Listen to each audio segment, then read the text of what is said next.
A Cruz e o Punhal. David Wilkerson. Capítulo 1.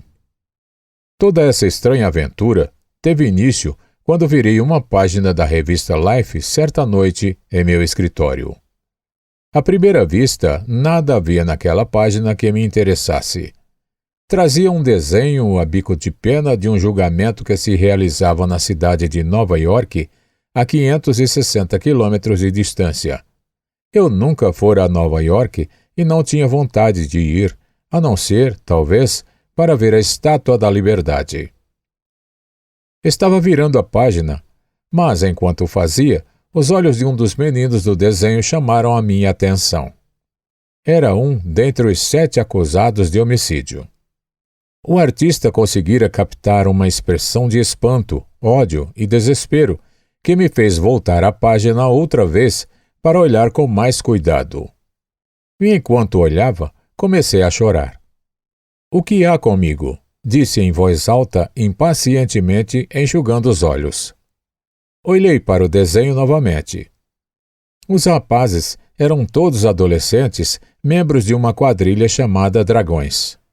Abaixo do desenho estava a história de como entraram no Parque Highbridge, em Nova York, atacando brutalmente e matando um rapaz de 15 anos, vítima de poliomielite, chamado Michael Farmer. Os 7 rapazes esfaquearam 7 vezes as costas do menino, depois bateram-lhe com cinturões, saíram limpando o sangue no cabelo, dizendo: "Acabamos com ele." A história me revoltou. Senti-me enojado. Em nossa cidadezinha, tais coisas pareciam simplesmente inacreditáveis. Foi por isso que me senti aturdido por um pensamento que, de repente, se apoderou de mim, uma ideia já formada, como se tivesse sido sugerida por alguém. "Vá a Nova York e ajude esses meninos." A minha resposta foi uma boa gargalhada. Eu ir a Nova York? Um pregador de interior meter-se numa situação da qual nada entende? Vá a Nova York e ajude esses meninos. O pensamento ainda estava lá, perfeitamente nítido e independente por completo dos meus próprios pensamentos e ideias. Seria uma grande tolice. Não entendo nada de crianças assim, e nem quero entender. Por mais que tentasse, não conseguia me livrar da ideia.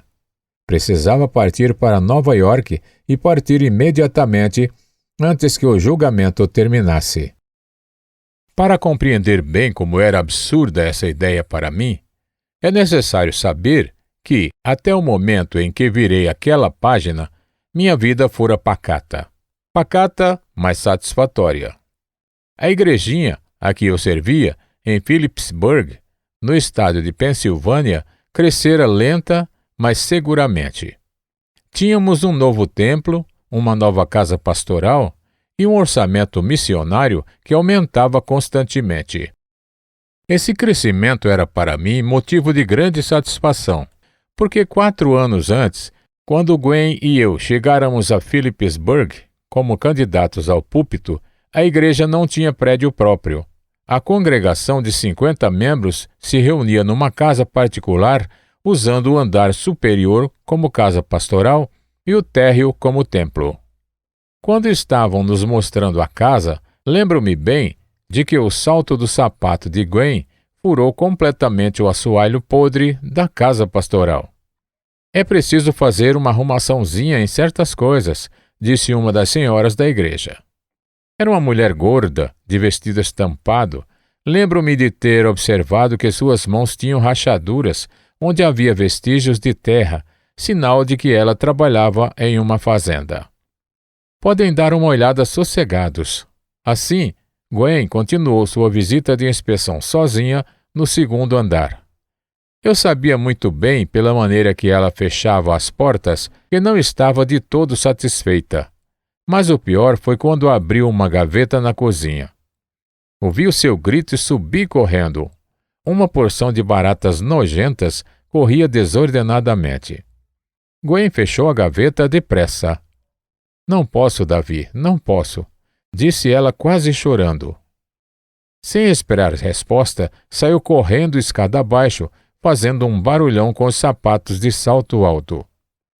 Apresentei rápidas desculpas à comissão que nos aguardava e fui atrás de Gwen até o hotel, o único existente em Philipsburg, onde a encontrei com o nosso bebê à minha espera. Desculpe-me, querido, disse Gwen.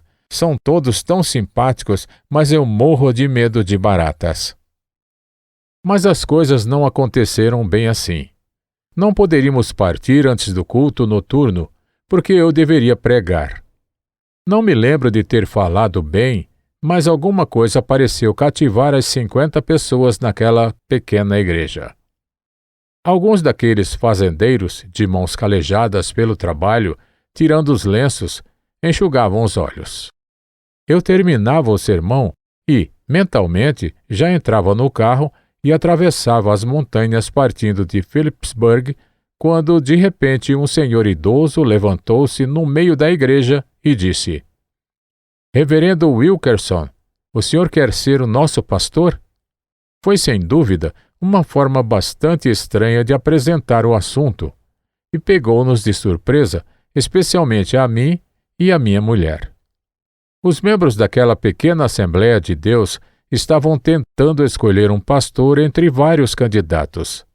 Havia várias semanas, estavam como que num beco sem saída, e agora o velho Sr. Meyer, tomando o caso em suas mãos, convidava-me dessa maneira. Mas em vez de encontrar reprovação por parte dos outros membros, ouviram-se imediatamente algumas vozes que se erguiam em aprovação ao convite.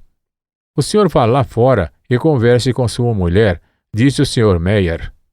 Daqui a pouco sairemos também. Estava escuro no carro, e Gwen se encontrava quieta. Debbie dormia no bercinho improvisado no banco de trás. A mala estava arrumada e encostada perto do berço, tudo pronto para nossa partida. No silêncio de Gwen, havia um protesto contra baratas. Precisamos de auxílio, Gwen, disse eu depressa. Acho que devemos orar. Pergunte-lhe sobre as baratas, disse Gwen desanimada. Certo, farei isso. Curvando a cabeça no escuro do lado de fora daquela igrejinha, fiz uma experiência com uma oração especial pela qual eu procurava conhecer a vontade de Deus através de um sinal. Esse tipo de oração chama-se colocar lã perante o Senhor por causa da história de Gideão. Quando este estava procurando conhecer a vontade de Deus para a sua vida, pediu que o sinal fosse dado pela lã. Colocou-a no chão e pediu a Deus que molhasse a terra de orvalho, mas que deixasse seca a lã. De manhã, Gideão constatou que a terra estava toda molhada, mas a lã permanecia seca. Deus lhe dera um sinal. Senhor, disse eu em voz alta, quero colocar um pouco de lã na tua presença agora. Estamos dispostos a fazer a tua vontade, se conseguirmos descobrir qual é ela. Senhor, se é o teu desejo que fiquemos aqui em Philipsburg, pedimos que tenhamos certeza através de um voto unânime da comissão. Permita também que resolvam eles mesmos consertar a casa e instalar um fogão e uma geladeira decentes. E Senhor, disse Gwen, interrompendo, porque naquele momento a porta se abriu e vimos a comissão dirigindo-se para nós. Permita que eles se prontifiquem a acabar com aquelas baratas. A congregação, em peso, acompanhou a comissão, pondo-se ao redor do carro. O Sr. Meyer pigarreou. Enquanto falava, Gwen tomou a minha mão no escuro e apertou-a. Reverendo e Sra. Wilkerson, disse ele. Fez uma pausa antes de continuar.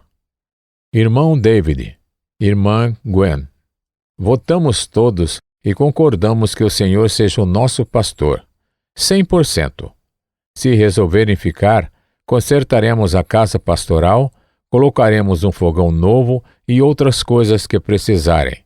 E a irmã Williams diz que será preciso dedetizar a casa também. Para acabar com as baratas, acrescentou a esposa do irmão Williams, dirigindo-se a Gwen. Pela claridade que, vindo da porta da igreja, atravessava o gramado, eu podia ver que Gwen estava chorando. Mais tarde, de volta ao hotel, depois de acabados todos aqueles cumprimentos, Gwen disse que estava feliz. E fomos felizes mesmo, em Philipsburg. A vida de um pregador de interior me satisfazia perfeitamente.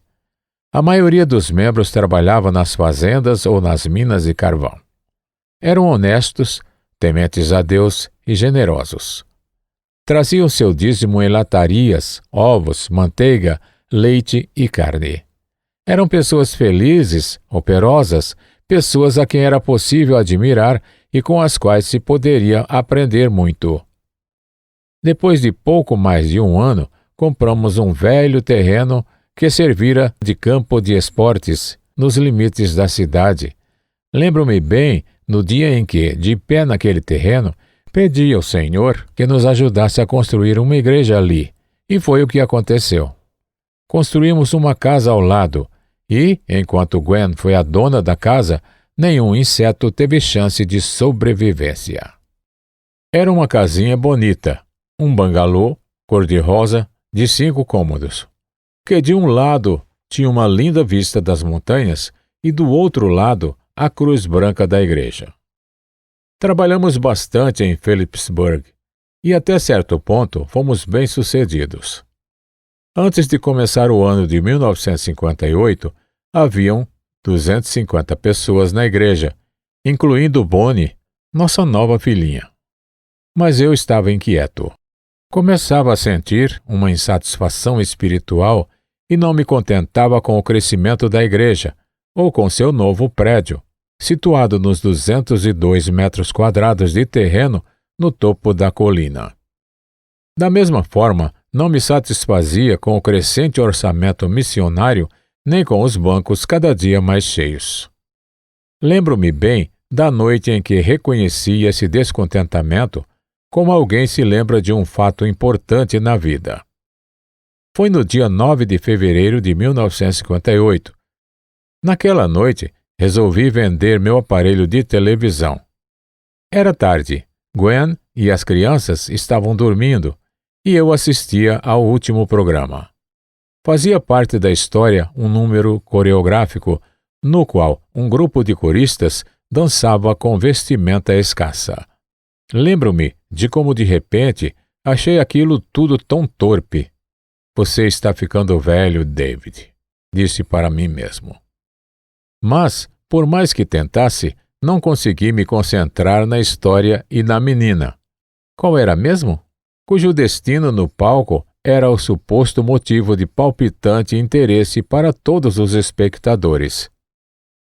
Levantei-me, apertei o botão e vi as garotas desaparecerem num ponto luminoso no meio da tela. Saí da sala, fui até o escritório e sentei-me. Quanto tempo eu fico em frente daquele aparelho todas as noites? Pensei. 2 horas pelo menos. O que aconteceria, Senhor, se eu vendesse a televisão e gastasse esse mesmo tempo orando? Eu era o único da família que assistia à televisão, de modo que a sua venda não afetaria ninguém. O que poderia acontecer se eu passasse 2 horas todas as noites em oração? Era uma ideia emocionante. Substituir a televisão por oração e ver o que aconteceria. Imediatamente pensei em algumas objeções. À noite eu estava cansado e precisava de uma distração assim. A televisão era parte de nossa cultura. Não é bom que o ministro desconheça o que o povo está vendo e comentando. Levantei-me, apaguei a luz e fiquei na janela, olhando para as montanhas banhadas pela luz do luar. Então coloquei outra lã perante o Senhor, que iria mudar toda a minha vida. Acho que fiz um pedido bem difícil, porque na realidade não queria dispor do aparelho. Jesus, disse eu, preciso de auxílio para resolver esse problema e é isso que te peço. Vou colocar um anúncio no jornal. Se for da tua vontade que eu venda a televisão, faça com que o comprador apareça imediatamente. Faça com que apareça dentro de 1 hora. Não, meia hora depois que o jornal sair nas bancas. Quando contei a minha decisão a Gwen no dia seguinte, ela não se impressionou muito. "Meia hora?" disse ela.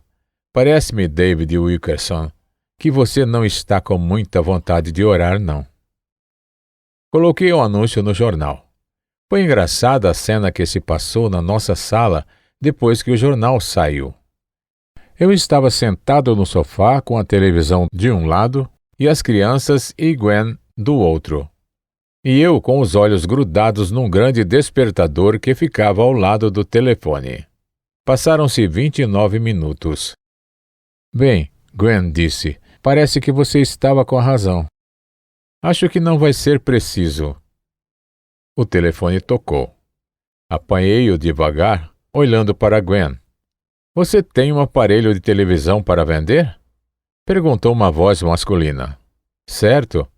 Um RCA em boas condições, tela de 19 polegadas, e tem 2 anos. "Qual é o preço?" $100, disse rapidamente. Não havia pensado no preço até aquele momento. "Eu fico com ele", disse o homem, sem mais nem menos. "Não quer vê-lo primeiro?" "Não é preciso. Tenha-o pronto em 15 minutos. Levarei o dinheiro." Nunca mais a minha vida foi o que era antes. Todas as noites, à meia-noite, em vez de apertar alguns botões, entrava no meu escritório, fechava a porta e começava a orar. A princípio, o tempo não passava e eu ficava irrequieto. Depois, aprendi a fazer a leitura bíblica sistemática como parte da minha vida de oração. Nunca ler a Bíblia do começo ao fim, incluindo as genealogias. Aprendi como é importante fazer a diferença entre oração de petição e oração de louvor. É uma experiência realmente maravilhosa passar uma hora inteira somente agradecendo. Dá à vida uma perspectiva completamente nova. Foi durante uma dessas noites de oração que eu apanhei a revista Life. Estivera estranhamente agitado toda aquela noite. Estava sozinho. Gwen e as crianças se encontravam em Pittsburgh visitando os avós. Orara por muito tempo e sentia a presença de Deus bem perto, mas, ao mesmo tempo, por motivos que eu não compreendia, sentia também uma grande tristeza. Sobreveio-me de repente e eu não conseguia imaginar o que significaria. Levantei-me e acendi a luz. Sentia-me nervoso, como se houvesse recebido ordens, sem poder perceber quais fossem. "O que estás a me dizer, Senhor?" Andei pelo escritório procurando compreender o que estava acontecendo comigo. Na minha mesa estava uma revista Life. Estendi a mão para apanhá-la, mas logo repreendi a mim mesmo. Não iria cair na armadilha de ler uma revista quando deveria estar em oração. Novamente comecei a andar pelo escritório e toda vez que me aproximava da mesa, minha atenção voltava-se para a revista. "Haverá alguma coisa nessa revista que desejas que eu veja, Senhor?" Disse em voz alta e minha voz ressoou pela casa vazia. Sentei-me na cadeira de couro marrom e, com o coração acelerado, como se estivesse no limiar de uma revelação maior do que poderia compreender, abri a revista.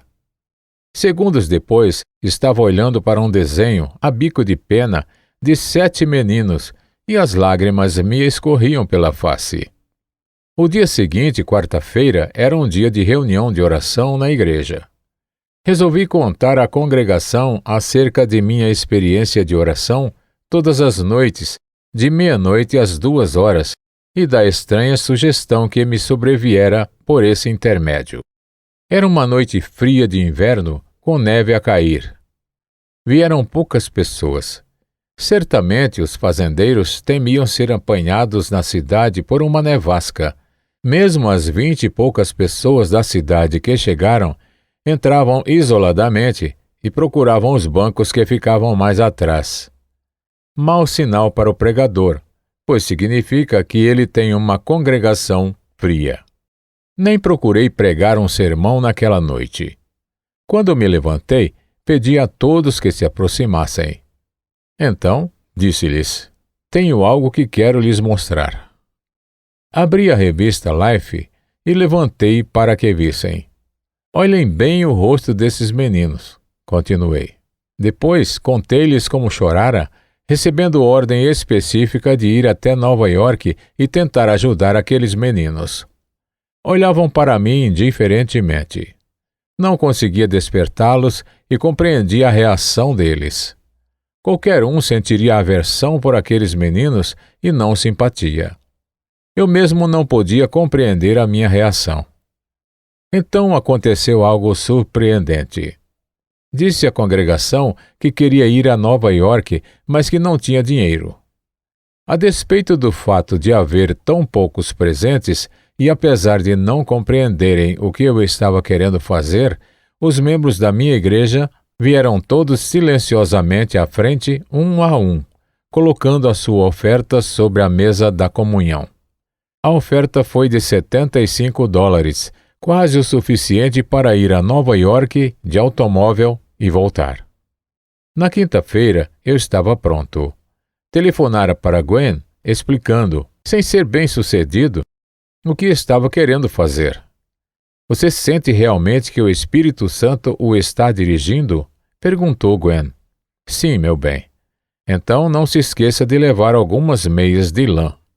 Quinta-feira, cedinho, entrei no meu velho carro com Miles Hoover, o presidente da mocidade da igreja, e parti.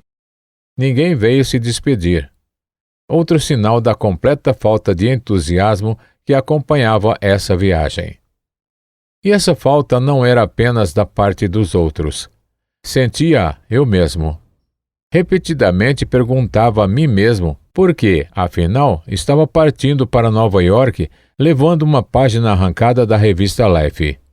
Repetidas vezes me perguntei por que o rosto daqueles meninos me emocionava todas as vezes que olhava para aquele desenho. Estou com medo, Miles, confessei finalmente enquanto rodávamos pela estrada da Pensilvânia. Com medo? Sim, de que eu esteja cometendo alguma tolice. Como gostaria de ter realmente a certeza de que essa é, sem dúvida, a vontade de Deus e não uma resolução maluca da minha própria mente. Continuamos em silêncio por um pouco. Miles? Hein? Mantinha os olhos na estrada com vergonha de olhar para ele. Quero que você faça uma coisa. Pegue a Bíblia, abra-a ao acaso e leia a primeira passagem sobre a qual o seu dedo pousar. Miles olhou para mim como se me acusasse de praticar algum tipo de ritual supersticioso, mas fez o que eu pedi. Virando-se, pegou a Bíblia que estava no banco traseiro. Com o canto do olho, vi quando ele fechou os olhos, jogou a cabeça para trás, abriu o livro e, decididamente, colocou o dedo na página aberta. Depois ele leu silenciosamente e eu vi quando se virou, olhando para mim, sem dizer uma única palavra. Então, perguntei. A passagem se achava nos versículos 5 e 6 do Salmo 126. Os que com lágrimas semeiam, com júbilo ceifarão. Quem sai andando e chorando enquanto semeia, voltará com júbilo, trazendo seus feixes. Sentimos-nos mais animados enquanto nos dirigíamos a Nova York. E foi bom, porque foi o último estímulo que receberíamos por muito, muito tempo.